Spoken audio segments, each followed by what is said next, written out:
Sai whamaruia le tātou tino o, ano mai e leisi wha o poponga le neo tala whau mai Sāmoa o se mai e le whaafonga. O le vai o so nei le whaamanatui nai le atoanga o le se lau tolu se whamale lima tausanga, talu ona whaavai mai le kolisi e leulu moenga fau, pei ona amata mai se a onga tūlanga lua, e whaife au misionare. Sa whaingoi nei leulua e tolu se whamale lima tausanga mua, o leulu moenga fau high school. Ia ona whaawau mai lava na tolu sefulu lima tausanga. Se ia pa ia mai, ia ai o le ekalesia i malua lo tua e nei mawhausia i tātou polisi. Ai o le anganga mauolunga i le sila foi a tō ina o le ekalesia na ala ona tu ese mai ia mese foi o le au whai ngā luenga ma missionary. Ona ua le lava ele whatu ina ia o. Le ana i ele tō wha e foi le manatu lau olunga o le kalesia o le awhaapea na sa ili mai sona no whanga i aia le kalesia i nei tāwhatolu i malua. O le tausanga e awhiwa se lau lua sa formale lima, na awe e sea mai eile a onga mai lona no whanga sa iei mua mua i ma onga manua sala, ma amata mai eile lona no whanga faulea o lo iei o mai lea so. Ma e silia le ono se lau le whaitau a whai o alo ma whanau o lo oa o ina i te tonu o le lau mua. Mai tamaiti ia amata mai le vasenga tolu, ia pole ia nai, e lima amato ia nai, e lima amato ia te, e tolu amato vasenga sfutasi, e wha amato vasenga sfururua pe ona iai le wha moe moe, ia ma le lauli liunga fo i o le whaifi ia levo, levo fo ia levo. Ia o le wha moe moe la, o le wha moe moe mau o lunga lava o le kolisi. Ia toa tele tamaiti, ima ia toa tele fo ima lava le wha soa i whai au. Temi nei tolu su wha mato whai au. Maro o ngā lue ima tā upo ese. Wha tasi e ima le toa lima, ia le mato au whai ngā lue ngā lango lango, e pei o le au teo whanua, ia ma le au ave pasi ar tātua kālesia.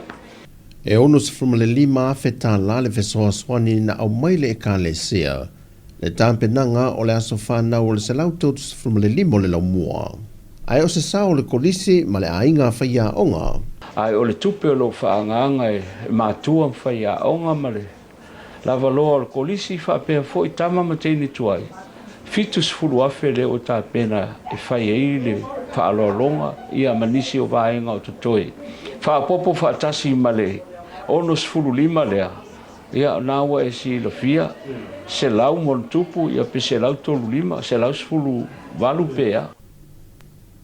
E leo se ulua i teimi lea ua nga i eni o sa whainga malo le malo a nga i leo ne, maafi o anga le lata i ai, ona o ni fuala au whaasaina ma le umio ni la au malosi. O le whai unga le vaiason tau fia mai e malo le malo ni ali se toa wha mai leo ne, lea na maua mai e marijuana ma le aisa, Fata seima la au malo se le fatanga ina le atunu o mauta tau. Fata seima se tino i tupe e se lia ma le tolu se funua feta la. Au fatino le ngā ruenga malo le malo, na tau ai e nisi o ilato ia i maa le pasi a leo leo, a ele iai se tasio malo le malo na faa manua lia. O morianga o le umio fala au faa saina ma la au malosi, fata seima le faa le anga ino me to tino le mtanga ruenga, le wa molia umai i lantou. O le aso lua se fulma le ono le masina le nei, e tula ia i lumo le whaam sinonga, e tali i o lantou molianga.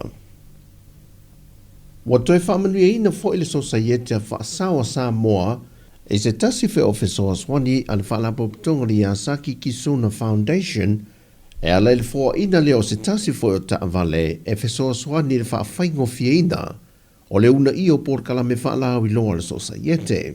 Whai loa le whaurulunga vaenga whaalau i loa le sosaiete, le sunga whale a whanga whale fesi tae toni tipa maa. O le wha moe sa ia mātou, ina isa irisa ta avan le mawhai, o le wha tinu matou ngā luenga o le whaalau i loa, o le awareness program, ia lea laua tali mai fo ia le Yasaki Kisuna Foundation.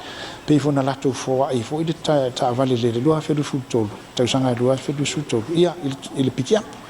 Le ala mo fa tino nga luenga leo i tu le fio fo le fa su enga ia me te tonu se fa nga le le mo ma tu le la ia awa o le teimi nei o le i matou workshops ia fai ai o le o itua ia e tausu e taavale rent taavale ia e le maua foʻi ia manoa isi pe ona tagaluega le pono o fanatua a le agaga faafetaina aua o le o la mafai ona faatino le matou galuega ia e faauaua ia tulaga faalauiloa ia itua i le nuu mafioaga ia ai maisi a foʻi le taumafaiga le ia faalauiloa ia oga aua o le alave mai tauina ia o loo iai a le tāua o mataupu ia faisuisio mai maisi a le ola faanatua O le sosaiete o whaasawa Samoa, o lo una ia porkala me whaalawe loa o le pui pui o leo le seo manga, ma a fia ngao o swing o le tau.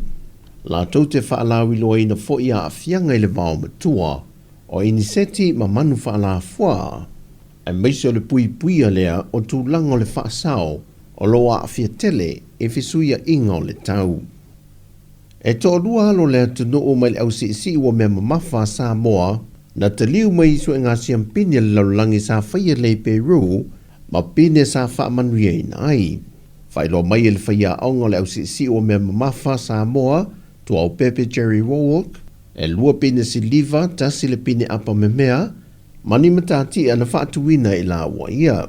O le tamil sanga leo le su e ngā siampini le vaenga o televou le laulangi. Whailo e tu au Pepe, e tolu matati ana whaatuina e Emmanuel Ulu Masao, ai ole tamaita ia Seine Stowers, na whamanu e ina e pine se liva e lua, ma le pine apa me mea e tasi. Ma wato e taliu mai ili vai aso le nei lea tano, ia alo e to lua o Samoa. O tala fawia, manuia tele nei aso, fasoi foia.